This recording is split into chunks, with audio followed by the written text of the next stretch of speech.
मार्गशीर्ष कृष्ण पक्ष की उत्पत्ति एकादशी व्रत कथा। युधिष्ठिर ने भगवान श्री कृष्ण से पूछा, भगवान पुण्यमयी एकादशी तिथि कैसे उत्पन्न हुई? इस संसार में वह क्यों पवित्र मानी गई तथा देवताओं को कैसे प्रिय हुई? श्री भगवान बोले, कुंती नंदन, प्राचीन समय की बात है। सत्ययुग में मूर नामक दानव रहता था। वह बड़ा ही अद्भुत, अत्यंत रौद्र तथा संपूर्ण देवताओं के लिए भयंकर था। उस काल रूपधारी दुरात्मा महासुर ने इंद्र को भी जीत लिया था। संपूर्ण देवता उससे परास्त होकर स्वर्ग से निकाले जा चुके थे और शंकित तथा भयभीत होकर पृथ्वी पर विचरा करते थे। एक दिन सब देवता महादेव जी के पास गए। वहां इंद्र ने भगवान शिव के आगे सारा हाल कह सुनाया। इंद्र बोले, महेश्वर, ये देवता स्वर्ग लोक से निकाले जाने के बाद पृथ्वी पर विचर रहे हैं। मनुष्यों के बीच रहना इन्हें शोभा नहीं देता। देव, कोई उपाय बतलाइए, देवता किसका सहारा ले? महादेव जी बोले, हे देवराज, जहाँ सबको शरण देने वाले, सबकी रक्षा में तत्पर रहने वाले जगत के स्वामी भगवान गरुड़ ध्वज विराजमान है, वहाँ जाओ, वे तुम लोगों की रक्षा करेंगे। भगवान श्री कृष्ण कहते हैं, युधिष्ठिर, महादेव जी की यह बात सुनकर परम बुद्धिमान देवराज इंद्र संपूर्ण देवताओं के साथ क्षीर सागर में गए, जहां भगवान गदाधर सो रहे थे। इंद्र ने हाथ जोड़कर उनकी स्तुति की। इंद्र बोले, देवेश्वर, आपको नमस्कार है। देव, आप ही पति, आप ही मति, आप ही कर्ता, आप ही कारण हैं। आप ही सब लोगों की माता और इस जगत के पिता है। देवता और दानव दोनों ही आपकी वंदना करते हैं। पुंडरीकाक्ष, आप दैत्यों के शत्रु है। मधुसूदन, हम लोगों की रक्षा कीजिए। प्रभु जगन्नाथ, अत्यंत उग्र स्वभाव वाले महाबली मूर नामक दैत्य ने इन संपूर्ण देवताओं को जीतकर स्वर्ग से बाहर निकाल दिया है। भगवान देवेश्वर, शरणागत वत्सल्य देवता भयभीत होकर आपकी शरण में आए हैं। दानवों का विनाश करने वाले कमल नयन भक्त वात्सल्य देवेश्वर जनार्दन, हमारी रक्षा कीजिए। भगवान, शरण में आए हुए देवताओं की सहायता कीजिए। इंद्र की बात सुनकर भगवान विष्णु बोले, देवराज, यह दानव कैसा है, उसका रूप और बल कैसा है तथा उस दुष्ट के रहने का स्थान कहाँ है? इंद्र बोले, देवेश्वर, पूर्व काल में ब्रह्मा जी के वंश में तालजंग नामक एक महान असुर उत्पन्न हुआ था, जो अत्यंत भयंकर था। उसका पुत्र मूर दानव के नाम से विख्यात है। वह भी अत्यंत उत्कट, महापराक्रमी और देवताओं के लिए भयंकर है। चंद्रावती नाम से प्रसिद्ध एक नगरी है, उसी में स्थान बनाकर वह निवास करता है। उस दैत्य समस्त देवताओं को परास्त करके उन्हें स्वर्ग से बाहर निकाल दिया है। उसने एक दूसरे ही इंद्र को स्वर्ग के सिंहासन पर बिठाया है। अग्नि, चंद्रमा, सूर्य, वायु तथा वरुण भी उसने दूसरे ही बनाए हैं। हे जनार्दन, मैं सच्ची बात बता रहा हूँ, उसने सब कोई दूसरे ही कर लिए हैं। देवताओं को तो उसने उनके प्रत्येक स्थान से वंचित कर दिया है। इंद्र की यह बात सुनकर भगवान जनार्दन को बड़ा क्रोध आया। उन्होंने देवताओं को साथ लेकर चंद्रावती नगरी में प्रवेश किया। भगवान गदाधर ने देखा कि दैत्यराज बारंबार गर्जना कर रहा है और उससे परास्त होकर संपूर्ण देवता दसों दिशाओं में भाग रहे हैं। अब वह दानव भगवान विष्णु को देखकर बोला, खड़ा रह, खड़ा रह। उसकी यह ललकार सुनकर भगवान के नेत्र क्रोध से लाल हो गए। वे बोले, अरे दुराचारी दानव, मेरी इन भुजाओं को देख।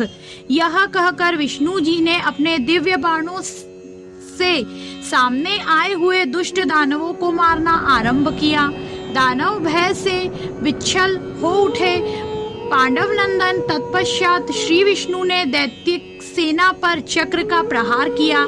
इससे छिन्न भिन्न होकर सैकड़ों योद्धा मौत के मुख में चले गए। इसके बाद भगवान मधुसूदन बद्रिकाश्रम को चले गए। वहां सिंहावती नाम की गुफा थी जो 12 योजन लंबी थी। पांडव नंदन उस गुफा में एक ही दरवाजा था। भगवान विष्णु उसी में सो गए। वह दानव मूर भगवान को मार डालने के उद्योग से उनके पीछे पीछे तो लगा ही था, अतः उसने भी उसी गुफा में प्रवेश किया। वहां भगवान को सोते देख उसे बड़ा हर्ष हुआ। उसने सोचा यह दानव को भय देने वाला देवता है, अतः निसंदेह इसे मार डालूंगा। युधिष्ठिर दानव के इस प्रकार विचार करते ही भगवान के शरीर से एक कन्या प्रकट हुई जो बड़ी ही रूपमती, सौभाग्यशालिनी तथा दिव्य अस्त्र शस्त्र से सुसज्जित थी। वह भगवान के तेज के अंश से उत्पन्न हुई थी। उसका बल और पराक्रम महान था। युधिष्ठिर दानवराज मूर ने उस कन्या को देखा। कन्या ने युद्ध का विचार करके दानव के साथ युद्ध के लिए याचना की। युद्ध छिड़ गया। कन्या सब प्रकार की युद्ध कला से निपुण थी। वह मूर नामक महान असुर उसके हुंकार मात्र से राख का ढेर हो गया। दानव के मारे जाने पर भगवान जाग उठे। उन्होंने दानव को धरती पर इस प्रकार निष्प्राण पड़ा देखकर कन्या से पूछा, मेरा यह शत्रु अत्यंत उग्र और भयंकर था, किसने इसका वध किया है? कन्या बोली, स्वामिन, आपके ही प्रसाद से मैंने इस महादैत्य का वध किया है। श्री भगवान ने कहा, कल्याणी, तुम्हारे इस कर्म से तीनों लोकों के मुनि और देवता आनंदित हुए हैं, अतः तुम्हारे मन में जैसी इच्छा है उसके अनुसार मुझसे कोई वर मांग लो। देव दुर्लभ होने पर भी वह वर मैं तुम्हें अवश्य दूंगा, इससे तनिक भी संदेह नहीं है। वह कन्या साक्षात एकादशी माता थी। उसने कहा, प्रभु, यदि आप प्रसन्न हो तो मैं आपकी कृपा से सब तीर्थों में प्रधान, समस्त विघ्नों का विनाश करने वाली तथा सब प्रकार की सिद्धि देने वाली हूँ। जनार्दन, जो लोग आपसे भक्ति रखते हुए मेरे दिन को उपास करेंगे उन्हें सब प्रकार की सिद्धि प्राप्त हो। माधव, जो लोग उपवास, नक्त भोजन तथा एक भुक्त करके मेरे व्रत का पालन करें, उन्हें आप धन, धर्म, मोक्ष प्रदान कीजिए। श्री विष्णु बोले, कल्याणी, तुम जो कुछ कहती हो वह सब पूर्ण होगा। भगवान श्री कृष्ण कहते हैं, हे युधिष्ठिर, ऐसे वर पाकर महाव्रता एकादशी बहुत प्रसन्न हुई। दोनों पक्षों की एकादशी समान रूप से कल्याण करने वाली है। इसमें शुक्ल और कृष्ण का कोई भेद नहीं है। यदि उदय काल में थोड़ी सी एकादशी, मध्य में पूरी द्वादशी और अंत में किंचित त्रयोदशी हो तो वह त्रिस्पर्शा एकादशी कहलाती है। वह भगवान को बहुत प्रिय है। यदि एक त्रिस्पर्शा एकादशी को उपवास कर लिया जाए तो 1000 एकादशी व्रतों का फल प्राप्त होता है तथा इसी प्रकार द्वादशी में पारण करने पर 1000 गुना फल माना गया है। अष्टमी, एकादशी, षष्ठी, तृतीया और चतुर्थी, ये सब यदि पूर्व तिथि में विद्ध हो तो उनमें व्रत नहीं करना चाहिए। परिवर्तिनी तिथि से युक्त होने पर भी इनमें उपवास का विधान है। पहले दिन में और रात में भी एकादशी हो तथा दूसरे दिन केवल प्रातः काल एक दंड एकादशी रहे तो पहली तिथि का परित्याग करके दूसरे दिन की द्वादशी युक्त एकादशी को ही उपवास करना चाहिए। यह विधि मैंने दोनों पक्षों की एकादशी के लिए बताई है। जो मनुष्य एकादशी को उपवास करता है और वह बैकुंठ धाम में जाता है, वहाँ साक्षात भगवान गरुड़ध्वज विराजमान रहते हैं। जो मानव हर समय एकादशी का महात्म्य का पाठ करता है उसे 1000 गोदन के पुण्य का फल प्राप्त होता है।